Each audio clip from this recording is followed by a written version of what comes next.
I would like to know more about your experience here in Scandinavia. Like, what was the main difference that you found when you came from America and then you saw the life here, the city life here in Sweden?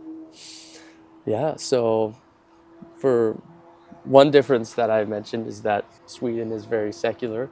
The United States is a pretty religious country. It's Christian primarily. So most people have a faith in God. Most people have a faith tradition, and it's not that abnormal to talk about things like that. Here in Sweden, it's a little bit taboo to bring up topics like that. That's not something that is normally discussed. I've found that more sensitive subjects, even about politics and things like that, are not generally discussed so much. So that was an interesting culture shock. That was also something that was very difficult for me as I was starting my missionary service to overcome. I often felt like I was imposing something people didn't want. Kind of felt a little bit like an outsider coming in, having to kind of go against the grain, rub up a little bit against the social norms. So it's definitely taken time to adjust to that. I think it's fascinating because Sweden is a very prosperous country. They have it very good here, and I think a lot of people believe that because they have it so good, they don't need anything more.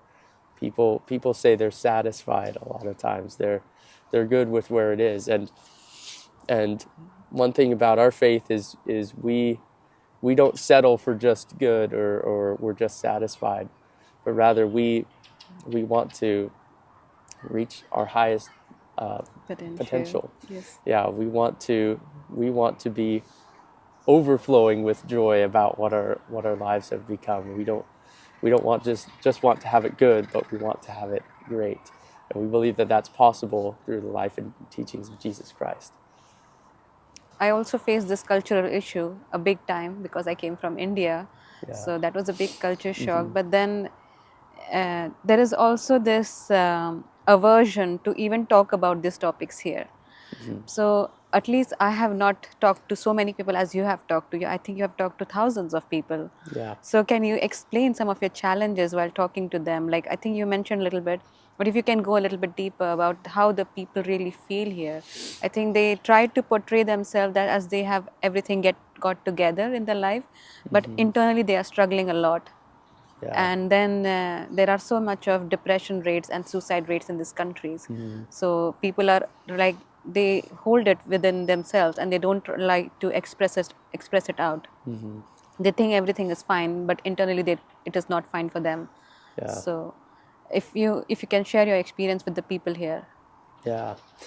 Yeah. Well, it's fascinating to be in Sweden at this time because there's been a big influx of immigration, and so there are many people.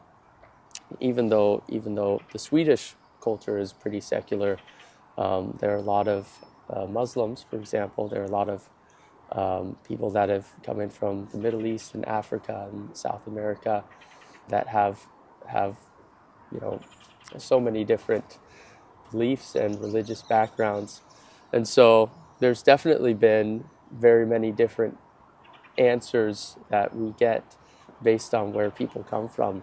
I think something that has been challenging, something that's of course difficult to face is a lot of people are just stuck in what they believe, not super open-minded to discussing new ideas. Um, people, yeah, I think many people are subject to just kind of staying with what they believe just because they've grown up with that and not taking the time to really investigate and dig deep into it and think, well, why am I doing this? I ask a lot of people if they believe in God or if they have any kind of belief at all, and people will say, I'm atheist or I'm Muslim or I'm Christian or anything, and then oftentimes I just follow up with a simple, why do you believe that? What has led you to believe that? And an answer I get a lot of times is, oh, well, because I grew up with that.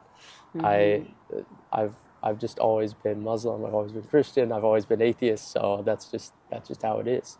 And I would hope that people can begin to see that shouldn't be the answer people are settling for. We shouldn't just believe in what we believe in because we're grown up in this tradition. And now, granted, I'm speaking as someone who has grown up in my faith tradition, but I would say that I have really always tried to not just take it for granted and not just believe what I believe because I grew up with it.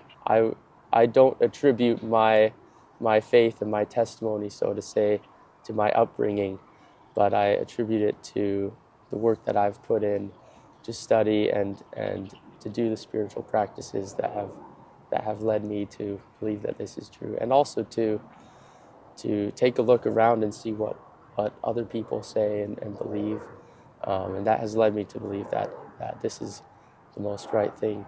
And I think, unfortunately, to answer your question about people's internal struggles, I think just like I experienced when I was stubbornly wanting to fit into that popular group, I think stubbornness and pride can definitely be a big stumbling block for people, where perhaps there is something more that we could offer or that somebody else could offer, but people want to stay in their comfort zone.